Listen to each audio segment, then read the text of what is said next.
Hello everyone, সবাই কেমন আছেন? আশা করি সবাই ভালো আছেন। আপনাদের দোয়ায় ভালোবাসা আমি অনেক ভালো আছি। আজকে চলে আসলাম গোপ্তাছড়া ঘাটে, অর্থাৎ ব্রিজের উপরে। এই ব্রিজ দিয়ে আপনারা অনেকজন পারাপার হয়েছেন চট্টগ্রাম টু সন্দ্বীপ, সন্দ্বীপ টু চট্টগ্রাম। আজকে আপনাদেরকে দেখানোর চেষ্টা করতেছি এই ব্রিজে একটা সময় প্রচুর পরিমাণ জাম ছিল, জাম জমাট ছিল। এখানে আসলে মানুষ অনেক সিরিয়াল মেনটেন করে তাদেরকে চট্টগ্রাম যেতে হইতো। এখন বর্তমানে এই ফেরি হওয়ার কারণে এই ব্রিজটা এখন আপাতত এখানে কোনো ট্রলার বা আপনার স্পিড বোট আসা যাওয়া করতেছে না। এখানে এখন মানুষের পর্যটকের মতো হয়ে গেছে। এখানে মানুষ এসে ভিডিও টিডিও বানায়, আর বিভিন্ন ধরনের ঘোরার জন্য খুবই সুন্দর একটি জায়গা হয়ে গেছে। এখন সবাই ঘুরতে আসে এখানে মোটামুটি। আর এখন আগের মতো সেই বোট টোট গুলো এখন আর চলে না। তো আপনাদেরকে দেখাচ্ছি, এটা হচ্ছে যে আমাদের সেই পুরান ব্রিজটা হচ্ছে যে এটা, দ্বিতীয় ব্রিজটা হচ্ছে এটা। এখন এখন ফেরি চালু হওয়ার তো ওই পাশে আরেকটা ব্রিজ হয়েছে, অলরেডি ব্রিজের কাজ চলতেছে। এখন ওই পাশে দিয়ে মানুষ পারাপার হয়, এখানে মোটামুটি এখানে মানুষ পারাপার হয় না। এই ব্রিজটা হচ্ছে যে আপনার এখন মানুষের শুধু ঘোরার জন্য এখানে এসে ঘুরতেছে, ছবি তুলতেছে। আর এখানে এসে সত্যি অনেক ভালো লাগে। আর বিশেষ করে হচ্ছে যে এখানে প্রাকৃতিক যে একটা সুন্দর যে একটা দৃশ্য রয়েছে, সেটা আপনাদেরকে দেখানোর চেষ্টা করতেছি। সাগরের মধ্যে যে ব্রিজের যে সুন্দর আশেপাশে যে দৃশ্যগুলা, সেটা আমি দেখানোর চেষ্টা করতেছি। এখানে একটা সময় এত পরিমাণ মানুষ ছিল যে এখানে আসলে আমাদের সিরিয়াল ব্যান্ডিং করে অনেক কষ্ট করে টিকিট নিয়ে আমাদেরকে চট্টগ্রাম যেতে হইতে।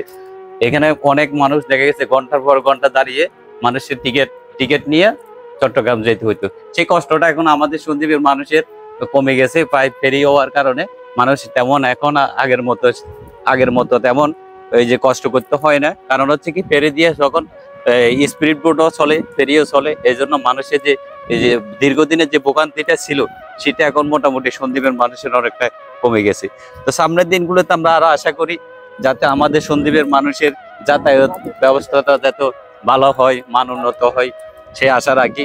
যাতে সন্দ্বীপের মানুষের দীর্ঘদিনে অনেক কষ্ট করে মানুষ একটা সময় চট্টগ্রাম বেরোতো, এখান দিয়ে যাওয়ার সময় পানিতে পানিতে পানিতে সাঁতার কাটিয়ে উঠে লাগতো। এখন সেই জিনিসটা মোটামুটি এখন সন্দ্বীপের মানুষের যে সেই জিনিসটা এখন মোটামুটি চলে গেছে। মানুষ এখন সুন্দরভাবে পারাপার করতেছে। আর এই ব্রিজটা হচ্ছে যে এখন বর্তমানে এখানে কোনো মানুষজন নাই। একটা সময় এখানে আসলে ভিডিও বানানো যাইতো না, এত পরিমাণ মানুষ ছিল। দেখেন এখন তো পুরোটাই শুকিয়ে রয়েছে, এখানে কোনো পানি নেই। সবগুলো হচ্ছে যে আপনার এই যে এগুলা দেখতেছে যে এগুলা সব মাটি, এগুলা সব মাটি দিয়ে অনেকটা বরট হয়ে গেছে, অনেকটা বরট হয়ে গেছে। দেখেন আগে এখান থেকে উঠতো মানুষ, এখান থেকে উঠতো। এখন ওই পাশ দিয়ে যায়, ওখান দিয়ে যে ফেরির জায়গাটা করেছে, ওখান দিয়ে মানুষ এখন আসা যাওয়া করে, এখানে তেমন আসা যাওয়া করে না।